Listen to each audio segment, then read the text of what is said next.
Well, welcome to our first Fireside Reading for 2018. Thrilled so many people came out tonight, and I know that you're in for a real treat. I'm now going to ask Brian, our wonderful chairman of the library board, to come and introduce Gary.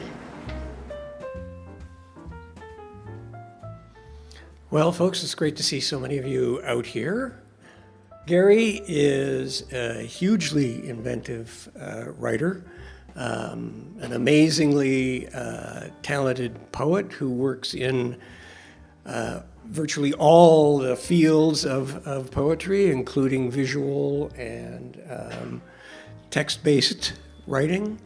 His most recent is No TV for Woodpeckers, which is explorative of all kinds of different notions of species and how they exfoliate and intertangle with language, as well as their own being. He does all kinds of chapbook work. There's an amazing thing called quantum typography that you have to check out on the back table, which kind of creates a kind of labyrinthine virtual space out of letters, three-dimensionally. Gary is also a novelist, and his most recent book is Yiddish for Pirates, which is hilarious. It's garrulous. It's really perceptive in philosophical ways, subtly. But what would you expect if there's a narrator who's a talking parrot? Now that book has done extremely well for Gary, and it's attracted all kinds of attention. Lots of awards have come his way because of it. The Stephen Leacock Award for Poetry, the Hamilton Book Award for Fiction, the Canadian Jewish Book Award for Fiction, shortlisted for the Giller, shortlisted for the GG. But not only is he a poet and a novelist, he's also a fine editor. He's a musician, composer, and performer. What else does he do? He's been a writer in residence in all kinds of places.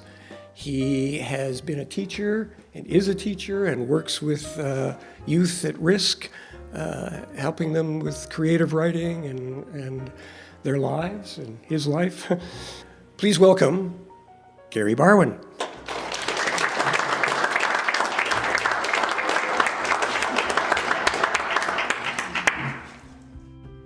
I should say my mom really liked the book, but when she was the first person who read the book, and in my draft, and she normally is very, very enthusiastic, and she's, I really liked it, so great, but Gary, you know that middle part's really boring. So I worked on it, so I changed it. It was very interesting. I'm really delighted to be here. What I thought I would do is I'm going to read a little bit from the novel, and I'm also going to read a little bit from some poetry, and these have some overlap and some things that are very different. Because my novel is Yiddish for Pirates, and it's about it features an Eastern European young boy who comes from Lithuania, Jewish boy, and he ends up in Spain, but he ends up going through a number of things, which I'll explain in a minute. But because it's Eastern European and it's Yiddish and it's he's an Ashkenazi Jew, I thought I would start by playing a little, just to kind of set the scene. I thought I'd play a little bit of saxophone. I'd play a klezmer piece. Klezmer is Eastern European Jewish music. So also, because my mother paid for all those saxophone lessons, I figured, I should at least, maybe use it sometime. So when I was a boy, I wanted to be the Jewish John Coltrane. So maybe this is also I can live out my dream.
Now that we've set the scene, I will read from the beginning of the novel. So the novel is, as Brian said, it's narrated by a parrot. So the opening scene, the frame story, I shouldn't need to explain the opening, but I will anyway, is like many young Jewish boys, there's a boy, or Jewish kids, bar mitzvah, or bat mitzvah kids, a young boy goes, is asked for his bar mitzvah, is asked to go find out the story of their family. And so often when they do that, they talk to a grandfather or a grandmother. So this boy goes to his grandfather at a retirement home to ask the story of the family. But the old grandfather, the Zaidi, he's asleep. But there is a parrot who he has, and the parrot says, well, okay, so the old guy's asleep, but I have a story I'll tell you. And so so the book is the story that he tells. Is it true? When I went to talk to my grandmother, she told me all these stories about my relatives crossing Russia barefoot and doing all these narrow escapes. And I asked my parents if it was true, and none of it was true at all.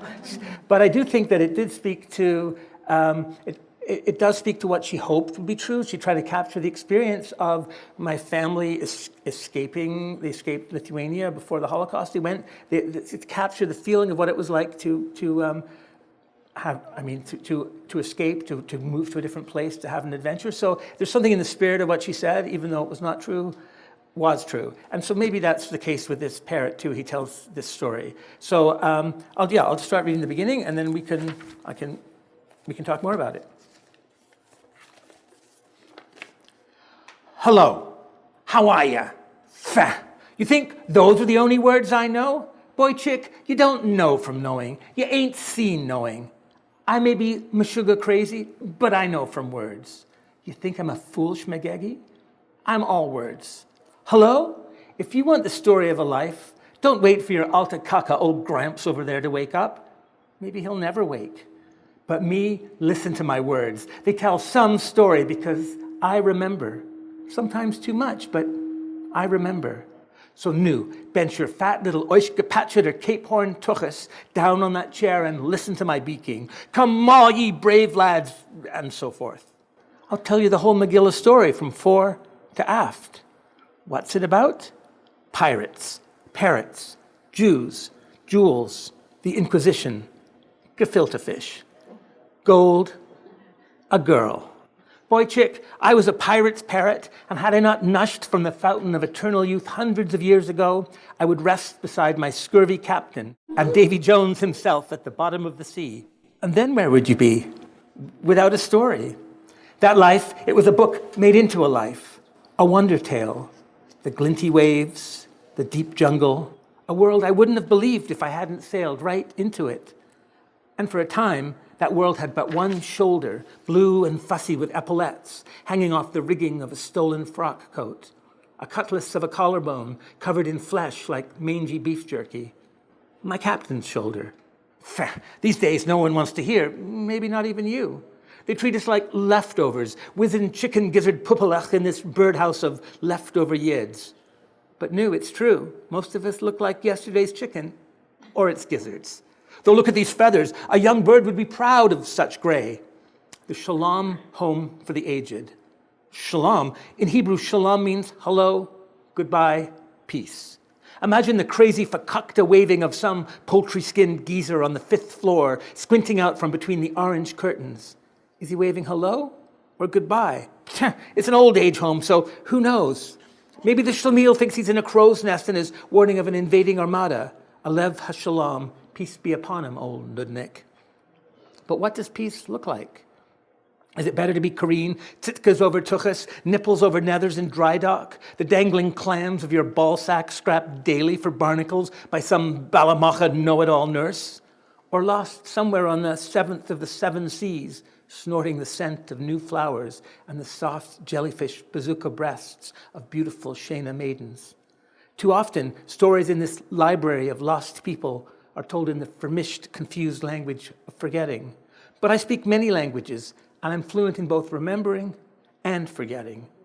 Though new, it's easier to tell the stories you remember, or pretend to. And what you don't remember, the stories tell for you. I talk too much. I've got myself twisted fadrate with words, turncoating again, thinking about my bastard mum's a captain himself. But what do you expect? 500 years old, I'm an altakaka geezer of the highest degree, with a brain like a cabbage roll, a parrot brain like a chameleon on Jewish tartan. The horizon, I once told a Spanish painter, it gives you a whole new perspective. It doesn't exist except from far away. The horizon is always a story, and as soon as we get there, it's somewhere else. The horizon, it's a line we cross just to see what we could see. And believe me, we saw many things, some things that wouldn't just stay over the horizon. They wanted our souls for eternal barbecue, so we traveled with Columbus into that Brave's New World, as if across a vast and chilly Jordan, an undividing Red Sea. And what did the ancients find? A promising land, thousands of years of history, regret, happiness, the future. And what did we find? This is a pirate tale, I'm telling you, so it has to be treasure. So new, you ask. What is this treasure, and where is it buried? This I'll try to answer, as well as another, the big question of all stories. And then what happened? Yes, it brings muzzle for a pimply boy like you to hear about blood, kishkas, guts, dangerous books, and stooping. It puts some hair between your ears and above your skinny dick schmeckle. You'll like it. So new. In the beginning, what was there? A beginning. So that's the beginning of the book. Thank you. I should say something about, I always feel I should explain that, first about Yiddish. So Yiddish is a language, it's derived from German, but there's a language medieval Jews sort of adopted German, and then it became its own language. It has its own grammar, it has its own vocabulary. It's written in Hebrew letters, and Jews from Central Europe and then eventually all throughout Eastern Europe was the language that they spoke. And I wanted to use Yiddish because I think language is like a library of the culture it comes from. With a word, a language, it contains the knowledge of the people who speak that language. There's the jokes, the stories, the recipes, the relationships, the way of being in the world is a particular kind of way, a Yiddish way of being in the world, or Yiddish expresses a particular kind of Jewish being in the world. And so for me, I wanted to make sure to have that the language represented in the book. I should say that Yiddish, there's beautiful poetry in Yiddish, there's philosophy in Yiddish, there's translations of Shakespeare in Yiddish, there's all sorts of, a whole range of things. For me, in the book, I mostly used, they're supposed to be pirates, so they're sort of using kind of rough and ready Yiddish. Yiddish seems to have, it has 100 words for fools and 100 words for penis. Many of the words, they're maybe the same thing. So I sort of use a lot of those words in the book. The pirates, that's what they speak. And my parrot is trying to sound like he's a rough and ready pirate. I like the idea of having a parrot as a narrator because parrots learn language from humans, at least the parrots do, and so they can communicate only with the language that they've learned. They've only got a certain number of words that they know, and then they have to try and put them together to say something, to express their experience, which I think is like what we do. we only have a certain number of words. We're given no language, and we try and piece it together to express ourselves somehow. And maybe through stories, through anecdotes, through jokes, and we put those together and try and express our experience. So that's what my parrot does. He takes human words, human language, and human stories, and tries to express himself. And he becomes like a dictionary of, or an encyclopedia or a library of the experience of the people in the book, and he recounts those things. There's an amazing story I read about the explorer Humboldt. In about 1800, he explored South America, and he came across a village that had been entirely destroyed. It was an indigenous village, and all the people in the village had been killed, and so there was no record of their language because it was a spoken language, not a written language. Except there was a parrot in the village that spoke the language, and it knew 30 words, and the bird had flown away from all of, and Humboldt had encountered the bird and wrote down the words that the bird knew. And so that bird is the only record of this language. And so this idea that a bird is like a parrot is like a library, is like an encyclopedia, and so are we. We know the stories and words of our people. Actually, later on, there was a contemporary artist who took the words that Humboldt had written down and taught a contemporary parrot how to speak them. So it was kind of like from parrot to human to parrot again, which I love that kind of passage, which is what a book does. You have a story that it's passed through the book, right? And then it goes from human to the book to human again. So I thought that was really interesting. So one of the things my parrot does is, so he's telling this story, and he borrows words, but he also borrows bits of other stories. So I would like to read you a little bit where my main character, whose name is Misha, he's coming from Eastern Europe, from Lithuania, and he eventually travels to Spain, but in the Inquisition. But in this scene, it's the first time where he's left home, and he's going to board a ship to go to sail to parts unknown, and he borrows. My parrot, when he tells the story, he borrows part of it from Treasure Island. Because my book borrows all sorts of famous pirate stories. Because he's a parrot, so he parrots, or he's a pirate, so he plunders. So he does both those things in telling the story. And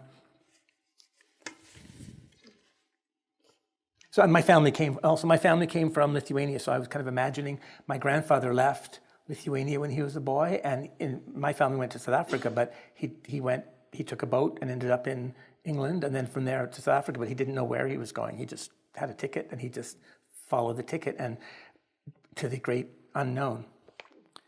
Misha, as a child, he told me stories. Some were true. At 14, he left a shtetl near Vilnius for the sea. How? First one leg out the window, then the other. Like anyone else. Before first light, before the wailing of his mother. A boy chick with big ideas. His head, bigger than his body. He would travel beyond the scrawny map of himself and beyond the shtetl. He'd travel the ocean. There were Jews. He'd heard stories that were something, not rag-and-bone schmata men like his father Chaim, always following the dreck of their nag around the same small world. Doctors, court astronomers, Spanish lords, tax farmers, learned men of the world. The map makers of Majorca.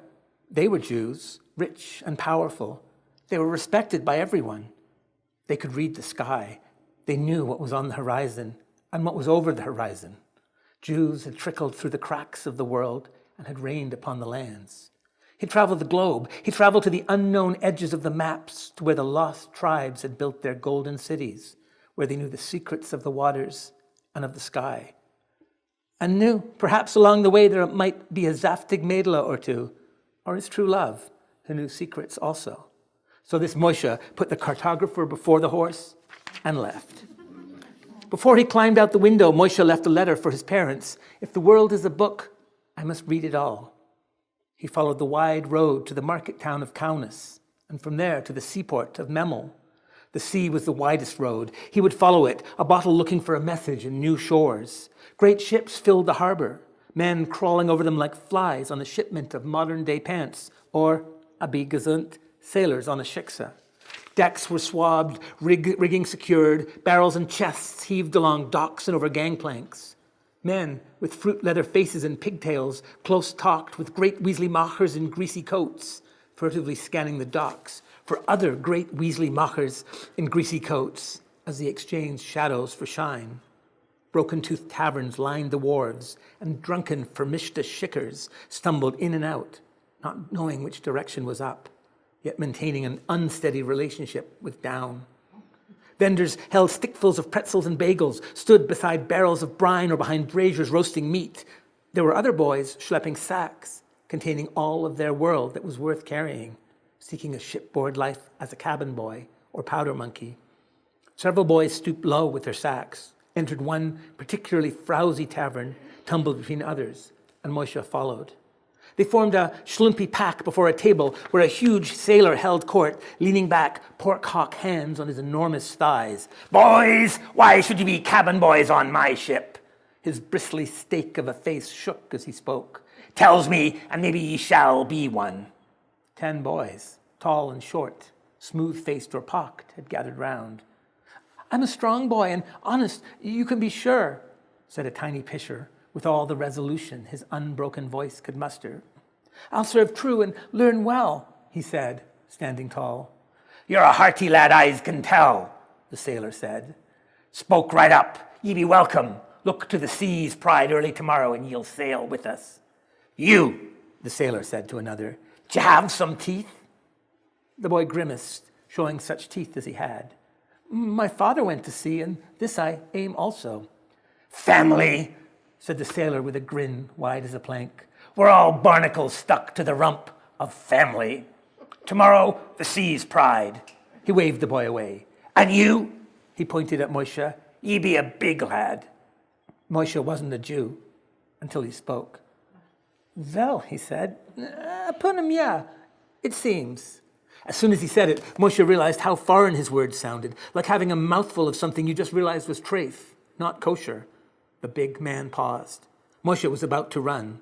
"We never had a chosen people on board. You do something nasty? Need to make a quick exodus from Egypt?" "No, You Jews are clever, and I don't know's I trust ye.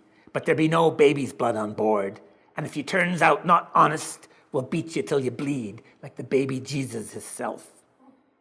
That night, Misha slept under a pile of sticks and broken bottles in the lee of a dung heap behind the tavern. At first light, he made his way to the sea's pride to leave the solid earth behind. Thank you. I'm just going to check it. The last time I took my phone out when I was doing a reading just to check the time so I could remember what it was, I was getting texts from my son asking him to send me money. Send him money, yeah. So, which I think I'm worried, but so far, no, on the Barwin front, there's nobody asking for money. We're all good. Okay. So, okay, I'm going to read one. I think I will read one. I'll get back to that. What I'd like to do, maybe by transition, is I'm going to read another a poem from my book, No TV for Woodpeckers, and maybe as a kind of transition, I'll read one that has. I don't always write about Jewish subjects, but this one is. I met this woman who told me that her parents were from Hungary and were Holocaust survivors. Her parents and her grandparents, and so they spoke in a Hungarian accent. And so when she first saw Sesame Street. There's the guy, the count, 1, 2, 3 wonderful pieces of bread. That guy, he's a count, he's supposed to sound like a vampire. He speaks with a Transylvanian accent, he sounds Hungarian. So when she heard him speak as a little girl, she assumed that he was also a Holocaust survivor. And I found that really funny, bizarre, but also really touching that this guy who was counting off things with such sort of crazed, slightly deranged delight was a survivor. And, I thought a lot of what that might mean to that little girl. So I wrote a poem based on that. And there's a couple words, Yiddish words. The Shema is the central Jewish prayer of faith. And the other thing is the Seder, which is the Passover ceremony around a table that Jews do at Passover. Sesame Street's Count is my grandfather. What are the numbers, Count? Your Transylvanian cackle seems Yiddish to me. Your unhinged delight, your bitter joy enumerates the world, an inventory of what's there, what hasn't been destroyed. The time I'm waiting for those numbers in your kitschy voice, which is my parents' grandparents' voices. You're counting, chanting the numbers, the Shema at the Warsaw Ghetto, the empty chairs at the Seder, numbers on my grandfather's arm, my grandmother's, to count the future with thunder, to remember the past with lightning. I see you count, a survivor, the chortling paradox that there are things and that they can be counted. I live in Hamilton, Ontario, and we have Hamilton Mountain, which is not a mountain. It's an escarpment. So this Hamilton is Niagara Escarpment, so it's just a cliff. But supposedly some ironic Scots Presbyterian came to the place and said, "That's a mountain." I'm telling everybody. So this mentions that talks about the Hamilton Mountain in this poem. I kind of love the idea that we have this mountain that isn't a mountain. I think it's just really funny. Combination. In the end, they say, all poems are about hope. But out of money, I took this poem's hope and pawned it. I spent the money on a rhyming dictionary, went home and looked out the window. From my apartment, you can see Hamilton Mountain, which is really just an escarpment. Like a mountain without hope, it has no peak. Then I found a compartment in my body I'd never found before. I twirled my nipple, L32, R47, L19, and opened it. WTF, inside me was hope, no bigger than a grain of sand. Hope is the perfect thing if you have no money and want 2,000 of something. But there was only a single grain, and I held it like a baby, a single tiny baby. I ran into the street, or I first ran down the hall and into the elevator, pressed the appropriate button, waited, descended, exited, then ran across the lobby, across the parking lot, and then into the street, where there were 1,999 other people, each holding a tiny grain. These are two poems about extremely important things in our culture. Parking is the first. I planned to park in my usual place, but a whale became available, convenient and close. Its great left eye looked at me, its great right. Inside was safety and krill, the moon a distant wave. The lives of my children came and went, the lives of my parents and friends. The whale was not afraid, and I was not afraid. Inside, my cell phone picked up songs 1,000 miles away. I paid monthly and knew I would never die. Here is also another, again, a poem about something of tremendous cultural importance. At this difficult time in our lives, ladies and gentlemen, let us consider sandwiches. If the only thing in the universe were you and I, and we both held a sandwich, and one of us was spinning, how would we know which one? And a stack of 3 slices of bread, is it a bread sandwich? 2 sandwiches that share a common slice? Or some kind of empty club sandwich? I have stayed in bed for nearly 30 years, and at night the stars shine. Ask me, who is this you? Who is this I? What is this universe you speak of? I'm going to read a little section from this poem, a longer poem in this book called Needle Miner, which what I did was, well, I'll back up. I live near in Hamilton, famous for being ugly in post-industrial, but it's really not. There's all sorts of incredible natural spaces. Some of them had been taken over by pollution or invasive species, but in Hamilton, they've worked really hard to kind of reclaim those spaces and rewild the spaces, make them back to what they once were. And I live near this marsh called Coots Paradise. That used to be, it wasn't a marsh, it used to be just water, and there were these carp that ate everything and kind of killed everything. And so over the last 30 years that I've lived in Hamilton, I've seen it come back to life and how they've worked to take the carp out and the other invasive species and allow it to become back to this really remarkable place that it was. It's called Coots Paradise because there was a Captain Coots went there and he thought it was paradise. He thought it was incredibly beautiful. And it really is. There's when I go kayaking there, and there's hundreds of swans, and there's amazing tons of other kinds of birds and fish, and it's really remarkable. So what I did in this poem was I was imagining what happens when you take a space and you re-inhabited it with wildlife. So what I did is I took some pre-existing poems and I re-inhabited them with wildlife. So I got lists of the kinds of wildlife that you can actually find in Hamilton, from the list the local naturalist club had compiled, and I replaced all the nouns and verbs and other things with these species names to make this kind of poem. So to kind of repopulate, to rewild these poems that I found in the natural space where you find poems, as in books. So I'll just read you one. So they're quite abstract, but what they really are, pardon? Pretty wild. Well, yeah, just you don't know what's going to happen when you get a book. So I'm going to read just a couple of these. Some of them, they're quite abstract, and that's sort of the music of just these animals, or these species, just being there, right? Just being present, and we have different ways of thinking about what that might mean. Not for all the blackbirds, for a million blackbirds, for the blackbird's wings, for the blackbird's eyes, for a sky of blackbirds. If you paid me feather, if you paid me wing, if you gave me flight, if you gave me nest, for all the blackbirds, for the mind of blackbirds, for the whole heart of blackbirds. And the snakes of Hamilton, Ontario. Ring-necked, the milk snake is mud puppy, red belly, oh what the garter. Red-backed, four-toed, blue-spotted, ribboned, smooth green. Oh, what the ring-necked milk snake, all red-belly garter. Oh, ribboned mud puppy. Oh, four-toed, blue-spotted, never ribboned. Oh, smooth green. Oh.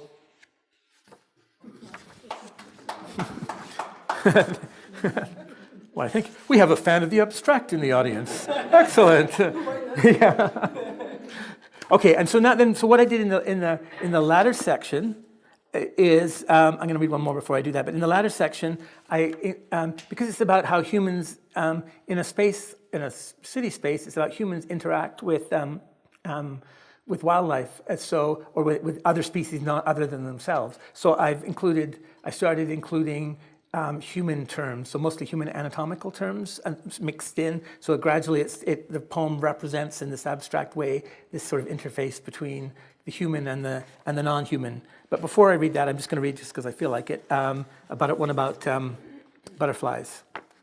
We have silver-spotted skippers, snowberry clear wings, blinded sphinx, have Compton tortoise shell, cabbage white, have eastern pine elfin, clouded sulfur, northern cloudy wings, have bog copper, spring azure, bronze copper with Edward's hair streak, have with long pointed full brown, have splintered red cliffs, have Colophorus niphon, Satyrium carnivorum, Venisca tarquinus, Celestrina neglecta, have in the dark, out of fear, have oceans, have from ghosts, have Lacana expithanthe, Lacana hylas, Lacana flace, Acadian hair streak, have of themselves, have not, have lied, have of their tongues, have Satyrium acadium, Satyrium titus, Satyrium calanus, have Glassopsyche ladamus, Strinum melanus, have secret and to themselves, have American copper, love, banded hair streak, hate, cherry gall, azure, the same, have no names, books of names, have Caputo comnitas, and eastern-tailed blue.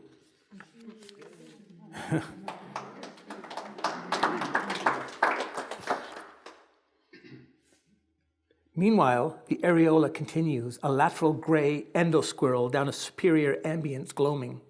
Refrain to the distal wolf, a thoracic mink song, down and down the porcupine of ventral ectolite. Eastern occipital wood, woodchuck proximal, great shrew of red bat meadowbright, deer cooling against the cranial vole. The auricula inferior apprehends the coyotoid awakening, who played only what beaver chose, who chose only to play fovea muskrat, fovea down. A dorsal sparrow emptied. The ruby short-tailed lumber of shopping cart raccoonoplasty. The pine vole's silver-haired kingfisher perceives a Norway rat of seminiferous stickleback. Time's flying needle miner. It isn't a horsenut ectosilver Weisenheimer. There weren't birch skeletonizers to bulrush deltoid dustbat hiss. At the brush wolf, when they were mink, The humans were hard, glossy woodland, the children asleep on the dendrite swallow with the motor warm. Ventral belly breath, the ornamental swan of the pelvis, the spider's private life, shadows animating a box elder. Never avert your eyes, pine spittlebug. The Anthropocene is a writing of light, a flocking of swallows. More than magnolia, crepe myrtle is mist, the white bushes especially. Against undifferentiated dark, it is unlike night.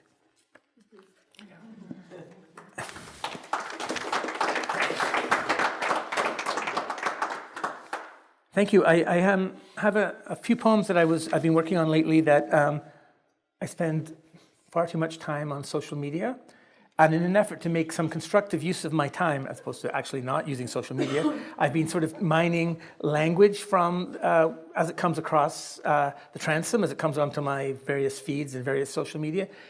I guess with the idea that both it's recording events that are happening now in our culture and what people are talking about, and also the kind of language that they're using to communicate about these things, and then to think about, I guess, how. I mean, that's sort of my lens onto the world. I sit at my desk in Hamilton and sort of see the world through my community. I mean, it's my online community, but it's still my community. They're friends and family and, colleagues. And so I see what they're thinking about. I see how they think about it. I see what words they use. And I've been assembling them into poems about various things. So this one's called Blanket, and it's for Tina Fontaine. Iridescent blue feathers in a Manitoba winter, tiny sausages cut to look like ghosts of ironic and lonely meat.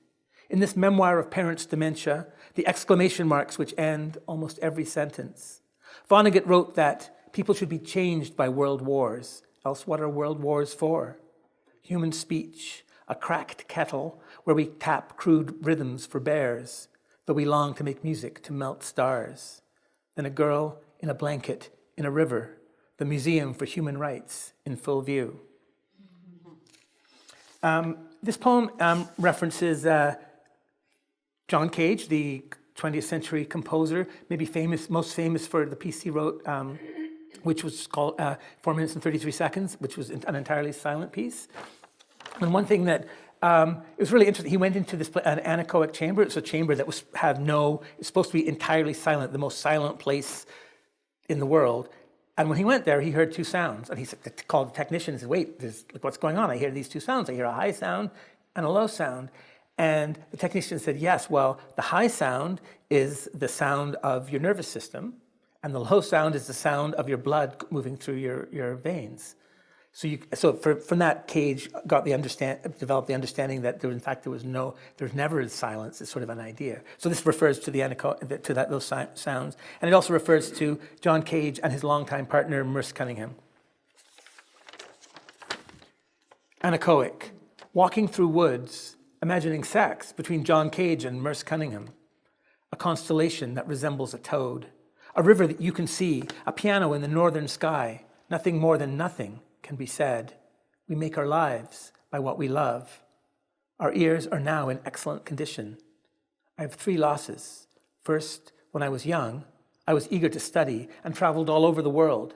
Then, when I returned, my parents were dead. Second, all good companions in my life have now gone. Third, I forget the third. The nervous system, the blood in circulation, 2 sounds, one high, one low. Every year around this time, I draw a sparrow, magnificent, magnificent.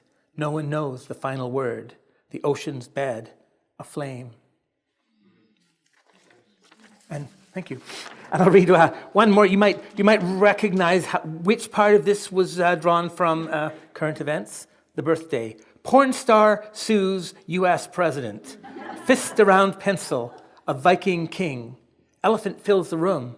Stone in a painting by Magritte. I touch its twilight thighs, smoky brow. I had not known I was dead, else I would have mourned. You will love the traffic islands, birds rising from traffic islands. You will love the parking, looking backwards, the 3-point turn.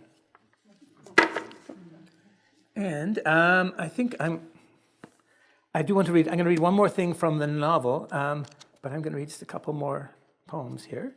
I'm going to read this poem only because it has the world's worst pun in it, and I just cannot resist.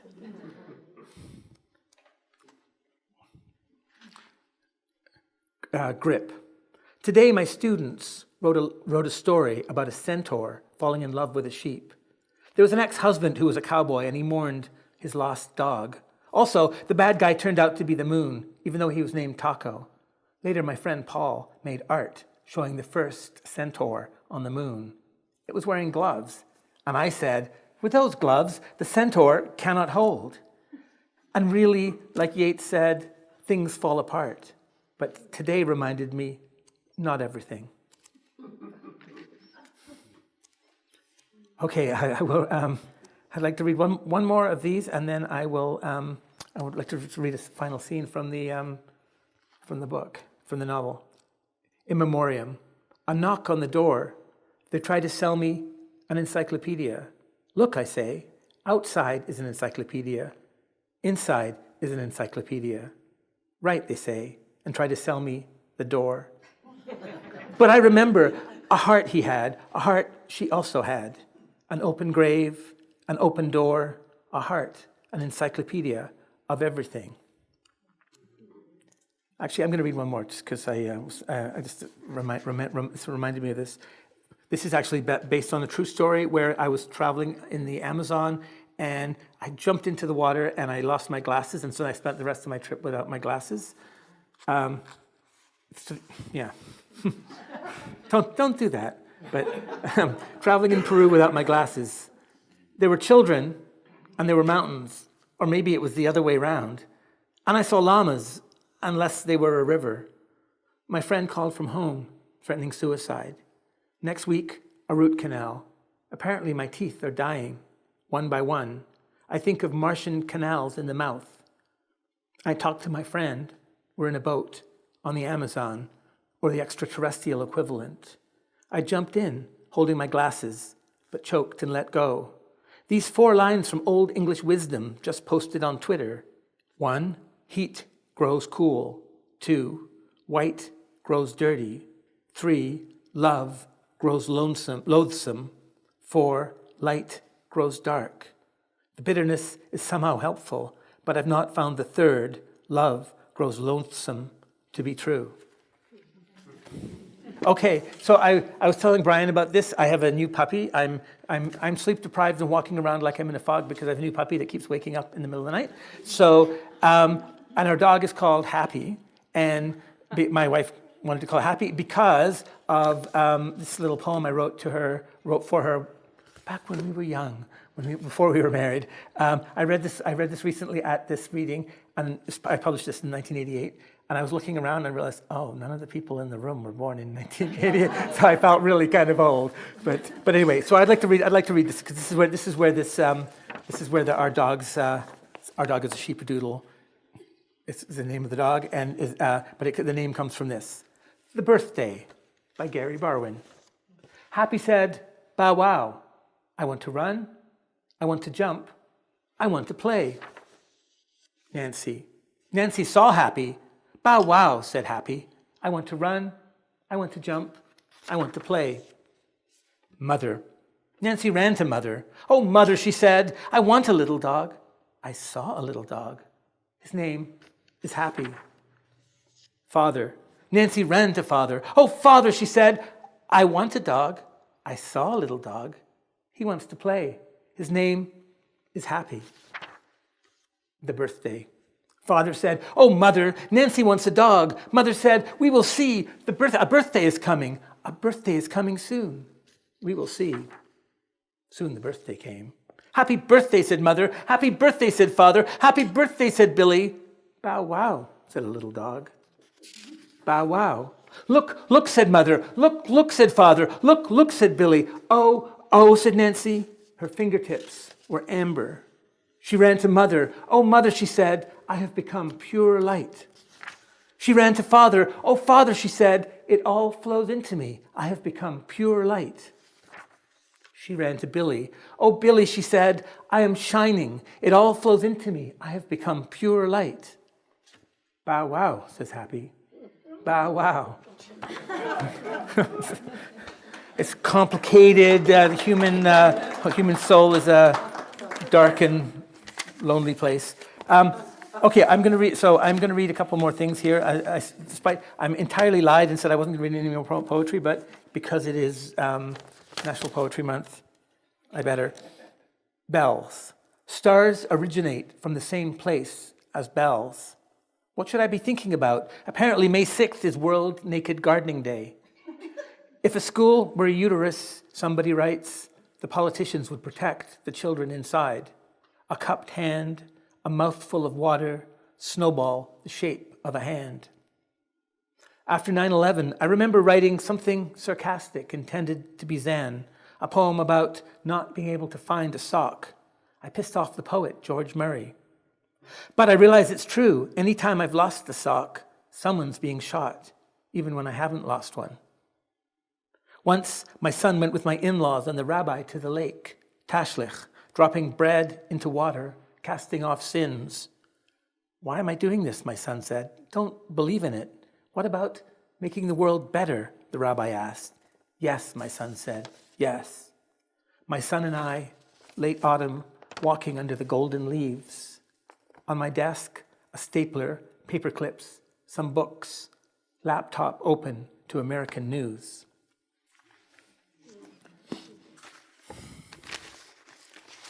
A friend of mine, Catherine Mockler, is a poet, and she often sends me prompts of things to write. We both write back and forth some little line or some little thing that happened, or a clipping, or sometimes little video clips. And so she sent me this video clip of these are the kinds of things that you find in the internet of somebody with a firecracker that they put in their pants. And so the guy put the firecracker in his pants and he lit it on fire. And sadly, it turned out as the way you might expect, not well. But I sort of thought somehow, I was wondering about the guy and looking at this little video. It was like a 15-second clip, and looking at his face and why would he do such a thing? And why would he post it? And he sort of looked, of course he looked sad after it all went wrong, but before he looked kind of plaintive and looking for something, and somehow I found it touching, and in some bizarre way that he would do this, and I felt it had something, for some reason I thought it also had to do with grief. I mean, the grief of having a firecracker in your pants go wrong, for sure, but this also grief about, I don't know, it just seemed like he was going through something, that young man. So I wrote a poem about it. Hilarious video online. Dostoevsky said, man can grow used to anything. And because grief takes many forms, I put fireworks in my pants. So it seemed like the little guy was a flamethrower and pure bliss. Oh, glittering William Blake, interstellar pixie dust firestorm. Oh, Dick radiant homunculi bright supernova, jizz of our always expanding cosmos. I am a child of stars, and my sperm sparkles against the small units of human time in which we are bound. Before the funeral, we had nachos, and I said, melted cheese is a semen of Oompa Loompas. We were going to shoot your ashes into the sky with fireworks, but instead you said, do it. And I did. And you literally lit my wick, and it was all bentonite, lifting charge, pyrotechnics, black powder, delay charge, ratio of propellant to projectile mass, and I could think only of you. We humans forged in the faceless fire of hope. We humans bright burnished steel in our ductile hearts, held by blacksmith's tongs, hammered then wrought into final unbendable form. I shook in a little hula-inspired hip wiggle, and it all went wrong. Singed, fire-facial fool writhing on lawn grass, agonized Prometheus belly crawl far from the genital sear, prone sufferer of loss, regret, celebrant of mourning, pranker of death, copula between mortal body and conflagrated schoolhouse of non-existence. I post this video, for I love you still.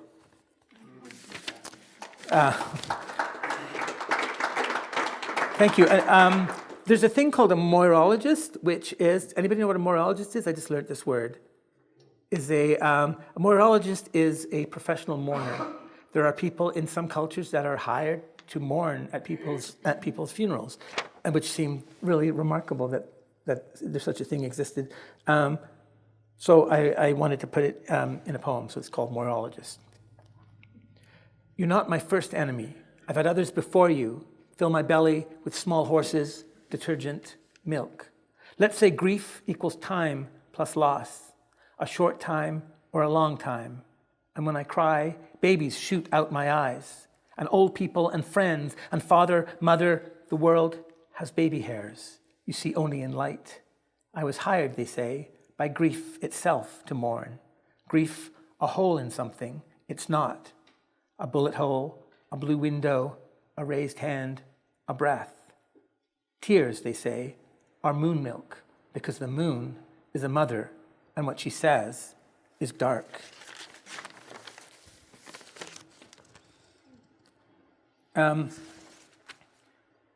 This was supposed to be kind of like a beautiful poem, and it uses there's a big KFC sign near where I live. Has this great big KFC barrel, and there's always have this ridiculous sign underneath it that says something ostensibly funny.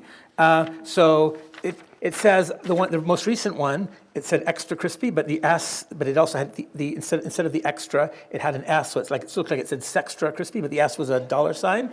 So it's just this it was this little weird little poemy thing. So I put it in a poem. Lonely heart. When you learn language, you learn shame. A grad student walks down the hall whistling If I Were a Rich Man. In the lab, skin grows on a shopping cart. The new me. A sign on the KFC says Sextra Crispy. A MyBridge photo sequence searching for the secret motion of others. Flower, not flower. Mist, not mist. The sound of rain. Sleep, my beautiful, sleep. And okay, so I am going to read another bit from the novel. My feeling is my line is, if you happen to have a scene in your book which is a sex scene between parrots, you should read the sex scene between parrots. So I will close with that. In my book, in the novel, my young bar mitzvah boy comes from Lithuania, goes through ends up in Spain, is a bit of a freedom fighter in the Inquisition, and then eventually goes with Columbus to the Caribbean. I was interested in Columbus. 1492 was when Columbus sailed the ocean blue, but it was also when Jews were expelled from Spain. They could either convert and become Christian, or they could leave. And so many Jews left in 1492. There were some Jews that went with Columbus. So that was really interesting to me. What would it mean to leave everything behind and go out to the absolute unknown when you didn't know what was there? You didn't know. They sort of thought that they would end up in India or in China, but they didn't really know. Columbus sort of thought that they would probably do that, and that he had an idea that they might run into the lost tribes. One of the lost tribes. So in fact, Columbus had with him a Jewish guy who was a Aramaic and Hebrew translator. Just I guess they kind of bumped into the lost tribes. So like, have you been these last 2,000 years? So I thought that was really interesting. When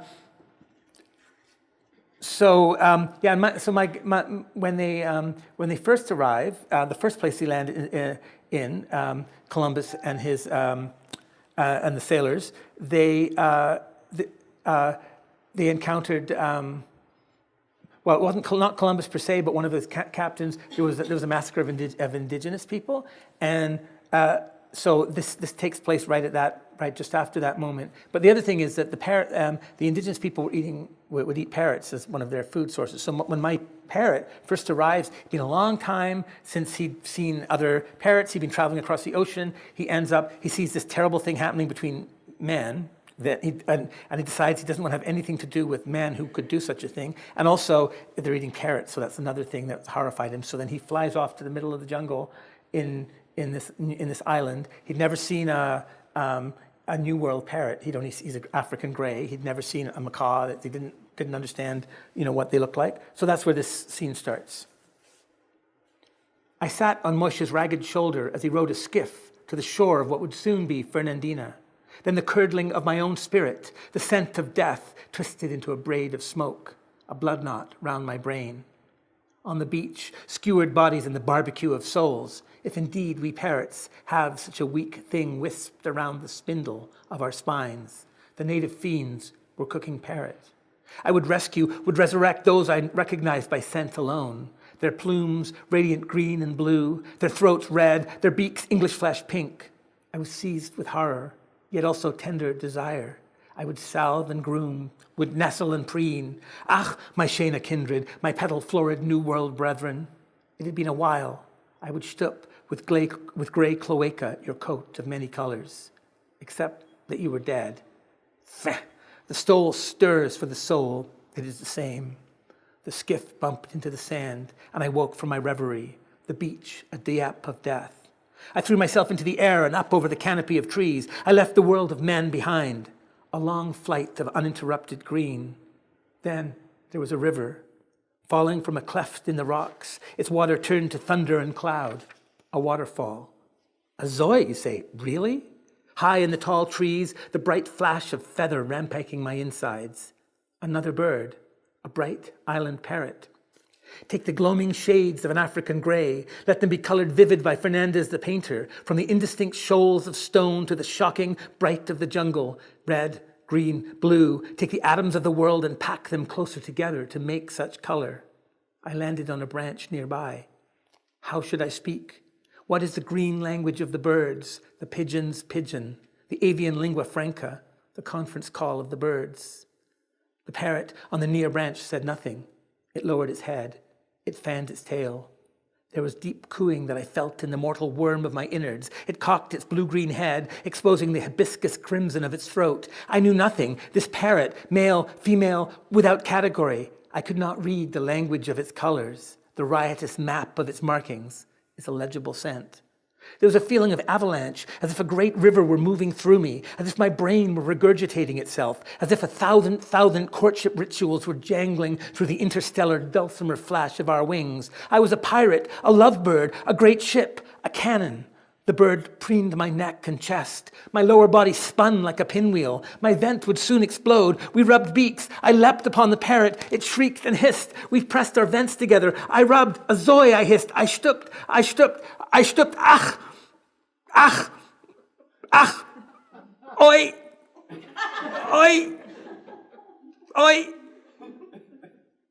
Knew. And then it was over. I looked around. I had lost my mind. There in the shaking green leaves of the rainforest, my body mutinied, and I had stooped this parrot. I had seen no other for many years. He and I, for soon I would discover that he was indeed a he, had made the bird with two backs, one both gray and multicolored, and with wings enough for both joy and regret. Am I too, converso, hidden, changed? A rewritten book, a new calligraphy of desire with a few blotchy wet spots and a misspelling or two. I remember an old saying, man comes from the dust, and in the dust he will end. And in the meantime, it's good to drink vodka. I wish there was some schnapps then, some hooch to clarify things by adding me to strudelled. So, an explorer arrives on a desert island. It's uninhabited except for one old rabbi, long white beard, rags for clothes, coconut shell shoes, a ragged prayer book tucked under his skinny parsnip arms. His skin is cooked dry as the prayer book's cover. Reb Herschel lives by the shore in a lean-to of branches, leaves, bones, and feathers. But at each end of his island is a fine building. Each of these two synagogues is tall, smooth, and well-made, with a Magen David, a Jewish star of little blue stones, set into its chiseled hardwood dome. Tell me, Rabbi, the explorer asks, there's only one of you. Why have you built two shuls? Fah, the rabbi spits and points at one of the synagogues. That one I don't go to. I thought to myself, is that how it's supposed to work with the sexes? The island parrot turned toward me.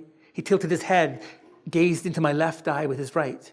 I could see the delicate, transparent third eyelid closing, then opening again, the corona of tiny feathers around the eye. Did he know? The stutter and aphasia of our pheromones, the inscrutable whisper of our plumage.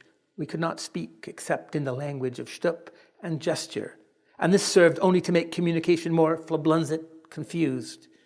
He bobbed his head a few times and then lifted off into the air. I watched as he rose above the treetops, the fluorescence of his great colored wings bright against the blue sky. I was hungry and felt like a nush. Knew we had not yet learned of cigarettes. Thanks very much.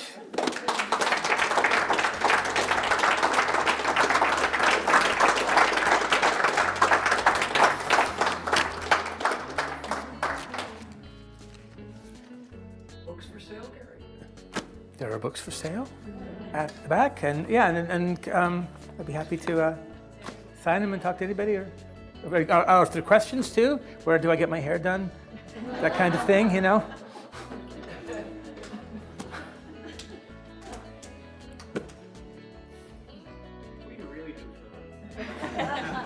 Well, I was telling you earlier, my wife's a lawyer, and my son, when he was younger, said, so, Mommy makes the paper money and Daddy makes the change.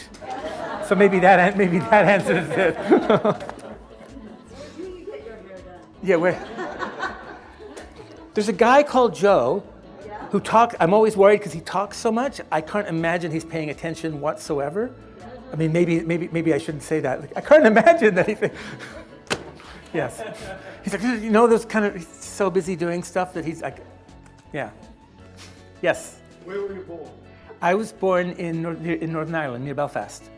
My parents moved from my grandparents moved from Lithuania to South Africa, and then my parents moved from South Africa to Northern Ireland, and then after I was 9, I moved to Canada. So this kind of wandering, kind of traveling a lot until we found a place. That's why I'm thinking a lot about refugees and traveling. A lot. That sort of enters into the book.